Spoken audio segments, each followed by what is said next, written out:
So who's my national championship pick? Who's my number one? It's Duke. I'm probably the only guy you'll see who has them rated at number one in their preseason ratings. They're not getting that type of love.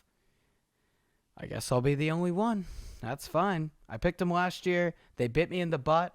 I don't think it was ever because they weren't capable or the lesser talented team.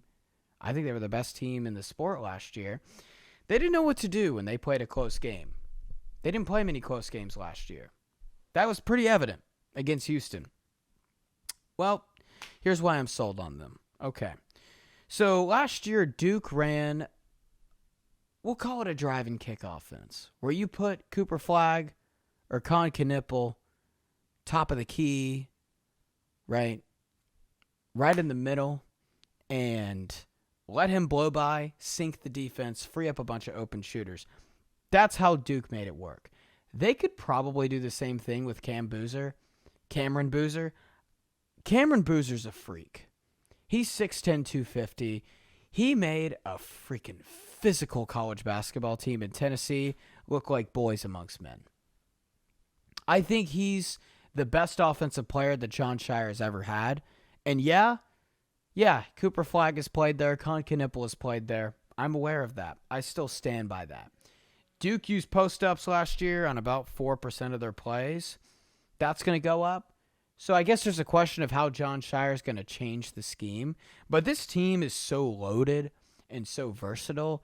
He could change the scheme into a lot of different things, and I think it'll just have a way of working itself out. I look at Duke, this team kind of like the solar system, where Cameron Boozer's the sun, and everyone else around him are the planets. Because Cam Boozer's going to draw double teams, he's going to give you no choice. Like, go back and watch that Tennessee scrimmage. I kind of couldn't believe what I was seeing. And he has guys like Isaiah Evans, 42% three-point shooter. Isaiah Evans could probably go first round in the NBA draft. You have Caleb Foster, who's a good shooter. Dame Sarr, Euroleaguer that they got, shot 40% in the Euroleagues.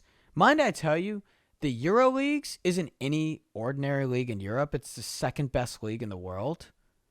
Like, these are some guys, he's playing against some guys that you will know their names come the Olympics or the FIBA championships.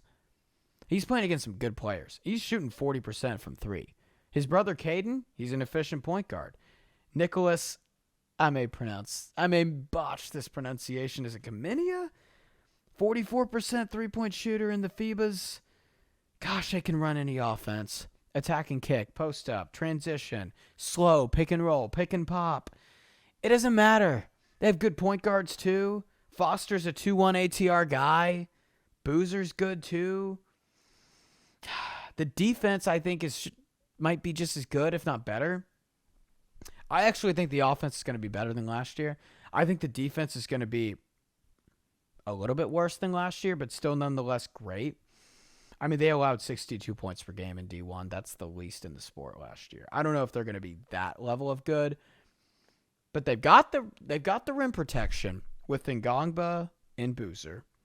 Malik Brown, I think, is a guy that could get more PT than expected, because I think this team, for how much they have, they might be missing that grit guy.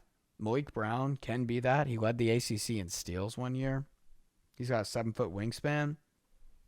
They're 7th in the sport in average height. All starters 6'5+. So the length is there. They're going to force a bunch of turnovers.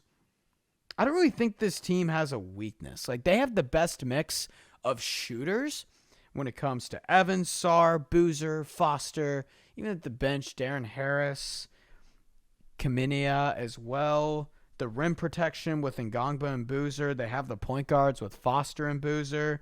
They have the star power. They have the grit guys. The only question about this team is, how is Jon Scheyer going to adapt his scheme? That's it. And can they play in close games? That's a big one. That's a huge one. Because it seems like the stage, a little bit too big. Those final 4 minutes against Houston, will they keep that composure in a close game? Yeah. Duke doesn't really have a weakness. Like Houston, I can point at him and say, well, do they have a guy that's going to create his own shot? Purdue, I can point at them and say, well, do they have a guy that's going to be able to protect the rim, that's going to be in there a long time? All questions are answered with Duke. And ultimately, yeah, that's why they're my number one team. There you go.